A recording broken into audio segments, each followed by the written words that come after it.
Welcome back. U.S. Supreme Court today 5-4 ruled against you and me. We have been absolutely butchered by John Roberts. And by the way, those of us in Arizona, this is the second time in a week he knifed us in the back. The court in the decision is contradicting itself. The decision is completely internally inconsistent. And by the way, if you read, and I urge you to do this, go to the U.S. Supreme Court website, download the opinion. If you read Scalia, Kennedy, Thomas, and Alito in their dissent, their blistering dissent, they go through how the majority tortured all logic and understanding in the English language to get to the point that they could say, okay, we're going to do this. Now, I want to walk through this real quickly. I'm very, very angry. I'm very upset about this.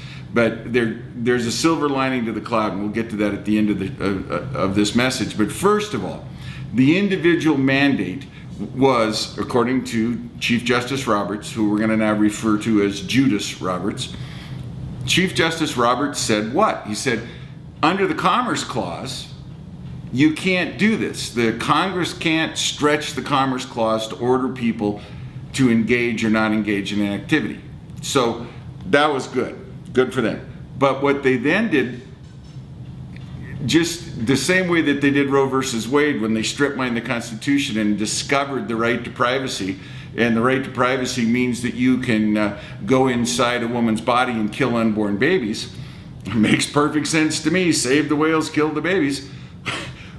It's not a mandate. No. It's a tax. And Congress does have the power to tax. Now, tell me, where else in America the taxing power is held to extend to Congress the ability to tax something that people don't do rather than something they do? I don't think this has ever been done before. If you know of a place where we've taxed people for not doing something, I'd be stunned to hear that. Medicaid extension, again, this is totally, wholly, internally inconsistent. The Medicaid extension is struck down as an interference with state power. Now, this is the same U.S. Supreme Court that held that it was totally constitutional under the highway bill that the U.S. federal government could cut off all funding if you didn't enforce the federal speed limit, and they could cut off your highway money. And that's the only reason that states spend any time enforcing a federal speed limit. Otherwise, we'd all have state speed limits. But they don't see it that way. Medicaid, okay, is different. You can't hold the hammer over the state. And I'm glad that they did this, but it's totally inconsistent internally. There's no logic to the decision. So what's happened here is the worst of all possible outcomes for somebody who actually needs medical care and doesn't have insurance, because this entire Obamacare system is going to remain in neutral. No one knows what's going to happen. Everyone said, well, we're on hold till we get before the U.S. Supreme Court. Well, okay, now we're on hold till the election.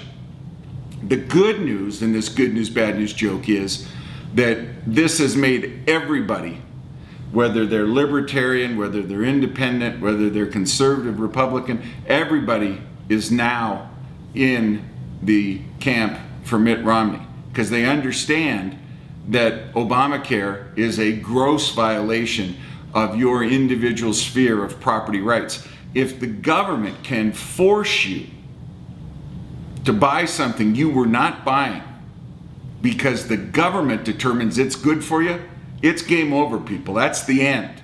There is no United States of America. There is no longer a constitutional republic where representatives are elected to have government of the people, by the people, for the people. That's over. And everybody knows that. And that's why the polling on this has been wholly consistent from the day he signed it into law until today. 60% of Americans reject this, 30% support it. That's 2-1. So the good news is, come November, we're going to run these guys out. Now, from a strategic standpoint, it's critical to understand something about what happened. I'm angry at the court. I feel betrayed by Roberts, yada, yada, yada. That's all true.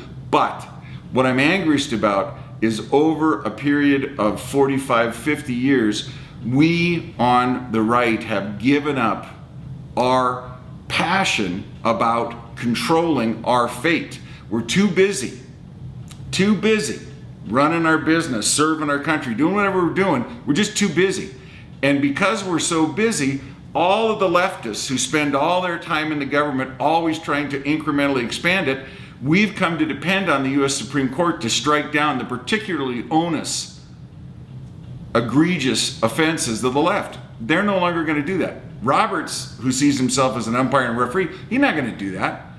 Now, Alito we can depend on, Scalia we can depend on, Thomas we can depend on. For God's sake, Kennedy came over to our side and said, look, the government can't interfere in your personal life this much. I never thought I would see a U.S. Supreme Court decision where Kennedy was more concerned with individual sovereignty than was Chief Justice Roberts. It's a dark day for the Roberts Chief Justiceship. This is just, it's awful. Now, finally, one final point on the actual decision. If the individual mandate is a tax, which is what the court said, they said, oh, it would be unconstitutional as a mandate, but guess what? Congress does have the power to tax. It's a tax. If it is a tax, why does the court have jurisdiction over it? Because there's what's called the Anti-Injunction Act, and that precludes lawsuits that would interfere with the collection of taxes. But the court first said that the individual mandate is not a tax. Then they said, so here's the logic. They look at it and they say, okay, the Obama administration called it a mandate, so we say it's not a tax. So the mandate under the Commerce Clause is unconstitutional, but now the Anti-Injunction Act somehow doesn't apply, and it's not a mandate, it's a tax. Okay, bottom line here, you just got the largest tax increase in the history of the world. The CBO costs us out at somewhere between $2.7 trillion and $3.6 trillion. We don't have the money. We're $16 trillion in debt now. We're $100 trillion upside down in Medicare, and we're $100 trillion upside down in Social Security. We don't have the money. How are we going to pay for this? We can't. This is bankruptcy time. Look in the mirror, say hello, Greece. God bless you. God bless the USA.